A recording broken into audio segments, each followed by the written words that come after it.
제가 1시간 전에 대구에 도착했는데 이 자리에 올라오기까지 상을 보니까 이 순서가 짜고 치는 고스톱인 줄 알았는데 진짜 저는 생제비로 올라왔습니다.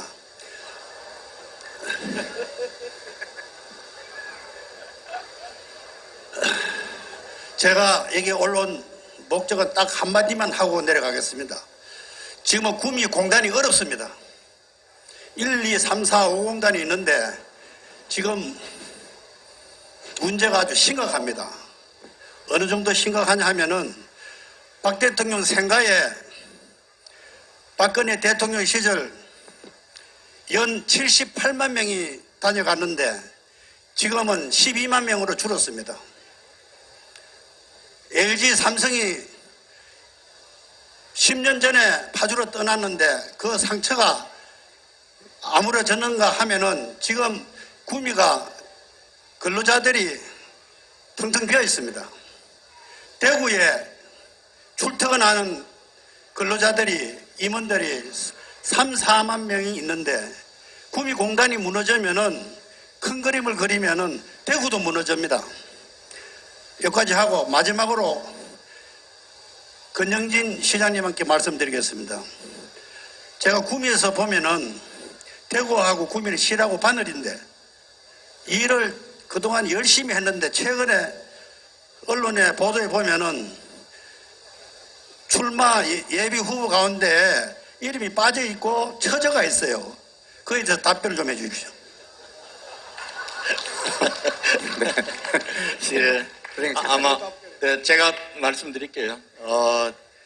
구미도 그렇고 지금 대구도 그렇고 지금 현재 굉장히 어렵습니다. 지금 있던 공장들은 사실은 박정희 대통령 때 다 해놓은 거죠. 그 이후에 더 불어난 게 별로 없습니다. 그런데 세월이 지나면서 있던 공장지를 파도로 떠나고 지금 또 삼성은 베트남으로 떠나고 또 대구에도 큰 기업들이 내려오지 않는 것이 현실입니다. 그만큼 우리 지방이 어렵고 또 그 가운데서 구미야 또 대구도 어려운 게 사실입니다. 그러나 이걸 또 우리가 그동안 우리는 대통령만 우리 지역 사람 뽑아주면은 그분들이 다 할 거라고 이렇게 생각했습니다. 그러나 어떤 대통령도 우리의 운명을 그렇게 만들어주지 않습니다. 저는 대구 경북의 운명은 대구 경북의 시도민들이 스스로 개척해 나가는 거야 된다라고 생각합니다.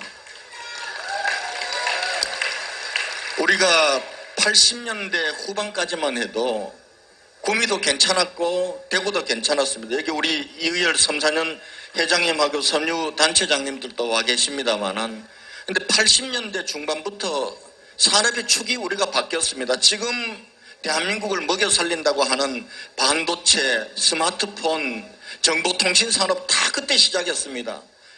그때 우리는 미래를 준비하는데 소홀했습니다. 이대로 가면은 우리가 우리 지역 출신 대통령만 뽑아 놓으면은 다 될 줄 알았습니다. 우리 스스로 비전을 만들고 우리 스스로 협업을 하고 이렇게 하지 못한 결과라고 생각합니다. 이대로 가면은 우리가 아무리 울부짖어 봐야 우리의 미래는 더 어렵습니다. 그래서 지금부터 우리가 지금 있는 그동안 우리가 알토란 같이 키워왔던 섬유라든지 대구 같은 경우는 자동차 부품, 구미의 전자 그리고 또 도레이 섬유 이 부분들의 경쟁력을 한편으로 높이면서 다른 한편으로는 4차 산업혁명 시대에 새로운 산업, 신산업을 육성하면서 새로운 기업들을 유치해야 됩니다.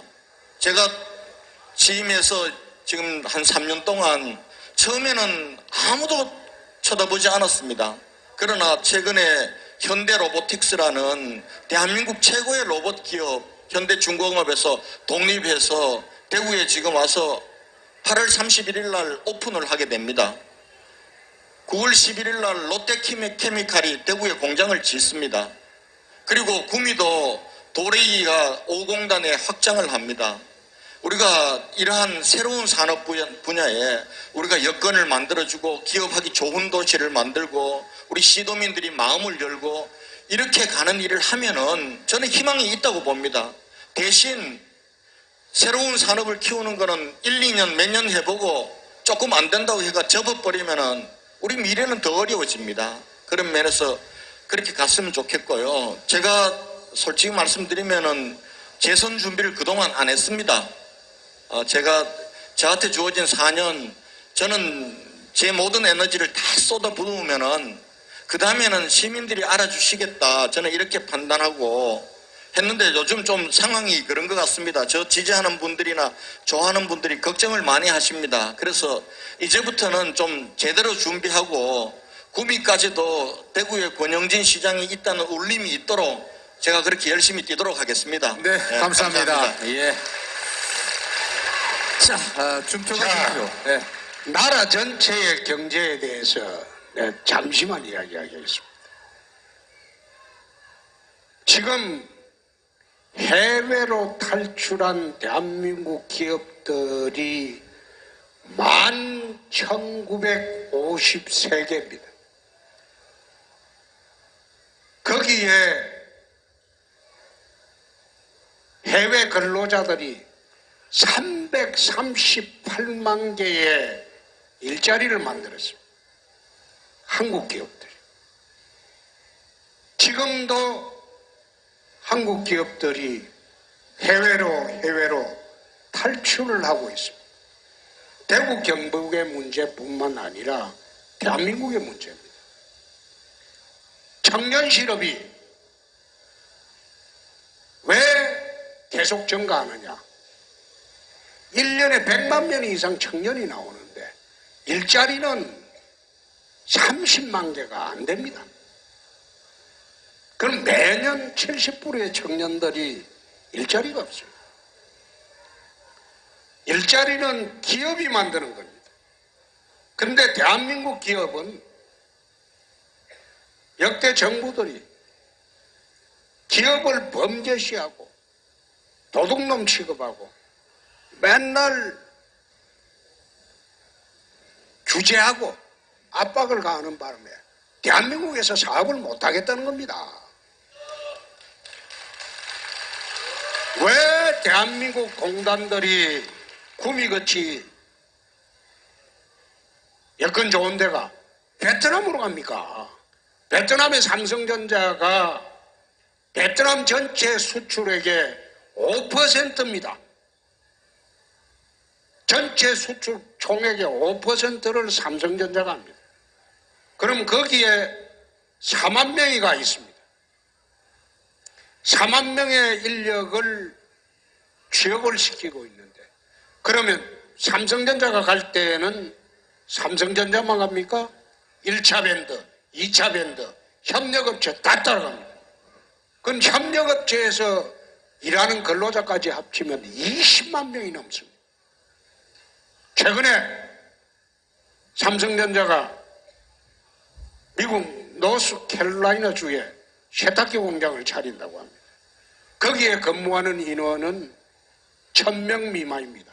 980명입니다. 그런데 같이 가는 협력사 근무 인원은 수만 명이 넘습니다. 기아자동차에 조지아주에 공장을 가보면 그 조지아주에서는 공장 유치를 위해서 100만 평 이상을 거의 무상으로 줬버립니다. 그 기아자동차가 가 있는 그 시가 폐허로 돼 있다가 부활하기 시작을 했어요. 그러니까 그 시의 시장이 어떤 지시까지 하는가 하면 한국인들은 퇴근 후에 음주 문화가 있다. 그러니까 퇴근을 하면 술을 한 잔 마시고 집으로 간다. 음주 단속하지 마라. 실제로 한국인 기아자동차 직원들이 술 한 잔 마시고 가면 사이카가 뒤에서 집까지 에스코트를 내죠. 그만큼 대접을 받습니다. 그런데 그만큼 대접을 받는데 뭐 하려고 대한민국에서 기업을 하겠습니까? 강성노조는 연봉 1억씩 받으면서 매년 다 파업하고 협력업사는 그거 이용해서 망하고 협력사 근로자들은 고통에 시달리고 강성 기종 노조들만이 대한민국 경제의 주체가 되어 있는데 뭐 하려고 대한민국에서 경영을 합니까? 해외 나가 있으면 이미 해외는 글로벌화되어 있기 때문에 아무런 기업에 손해가 없어요. 우리나라보다 임금 싸죠. 미국 조지아주가 그 근로자들이 우리나라보다 임금 쌉니다. 임금 싸죠. 노동생산성 높죠.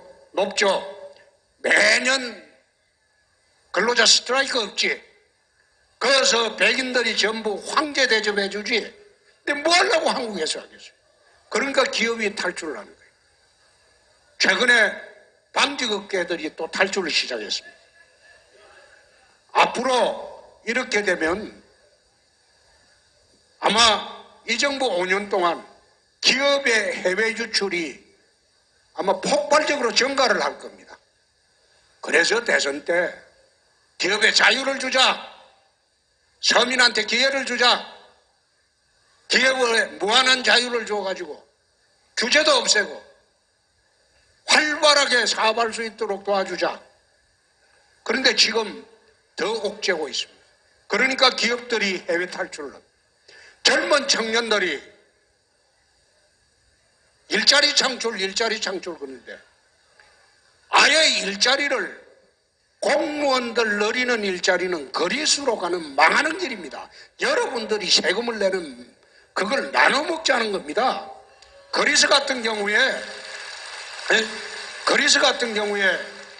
강성 노조들 때문에 제조업이 없습니다. 관광, 공무원부입니다. 공직자들. 한 사람이 할 수 있는 걸 네 사람이 나눠서 합니다. 공무원이 네 사람을 더 채용해요. 세금 걷어가지고 전부 자기들 일자리고 공무원은 퇴직하면 95% 연금을 줍니다. 죽을 때까지. 거리세에 가면 또 100세 이상 사람이 그래 많아요. 왜 많냐? 죽어도 사망신고를 안 해요. 연금을 다 먹어야 되니까. 그러니까 거리수가 많아져. 정부에서 이야기하는 일자리 창출, 공무원 일자리 창출, 이 나라가 망조로 가는 거예요. 공무원은 더 줄여야 돼요. 내가 경상남도 지사할 때 공무원 구조조정을 했습니다. 공무원은 더 줄이고 민간은 확대를 해줘야지. 그래야지 청년들의 일자리가 넘쳐나고 나라가 잘 살게 됩니다. 일본 아베가 들어와서 일본은 지금 청년 일자리가 넘쳐나고 있습니다. 법인세를 계속 내립니다. 기업의 규제를 모두 풀었어요. 외국에 나갔던 걸 전부 다 들어오게 합니다. 나라의 정책이. 여러분들 복지연금 많이 주겠다. 의료보험 다 해줘야겠다. 원전 없애고 깨끗한 나라 살게 해주겠다. 이러니까 좋죠. 그런데 원전 없애면 전기료 폭등합니다. 우리나라는 유럽이나 다른 나라처럼 그 바람으로 이용하는 신재생 에너지 할 수 있는 나라가 아닙니다. 몇몇 지역 빼놓고는. 그래 센 바람이 독일처럼 없어요. 태양광을 360채 정도를 360만 채 집에 태양광을 설치해야지 원전 5, 6고기 정도 전기가 나옵니다. 불가능한 거예요. 근데 그래 하고 있는데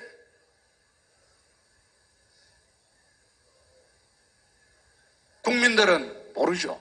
아, 이거 또 퍼줄란 거보다 5년 동안 퍼주고 그럼 5년 후에 대책이 있느냐? 나라 국가는 비어요. 그럼 그 세금을 누가 감당하느냐? 그 다음 세대가 감당을 해요.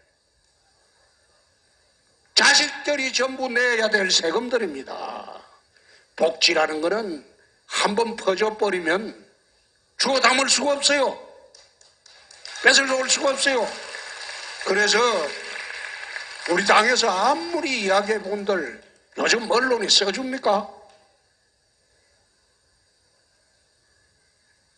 그래서 정우택 대표가 문재인 대통령 소통자단다고 그러는데 그 어떻게 생각하요? 이런 보니까 그 소통이 아니라 쇼통이 돼. 쇼하는 소통이래.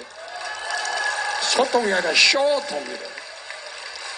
그러니까 저는 이 정부 5년 동안 최근에 이야기했잖아요. 원전하고 난 뒤에 전기세 5년 동안 안 올린다고 했어요.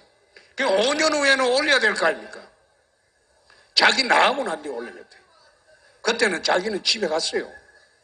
그래서 이런 문제를 국민적 공감대가 형성이 돼야 된다. 왜 기업이 구미가 어렵느냐? 구미가 어려웠는 게 아니고 대한민국 전체가 다 어렵습니다. 예.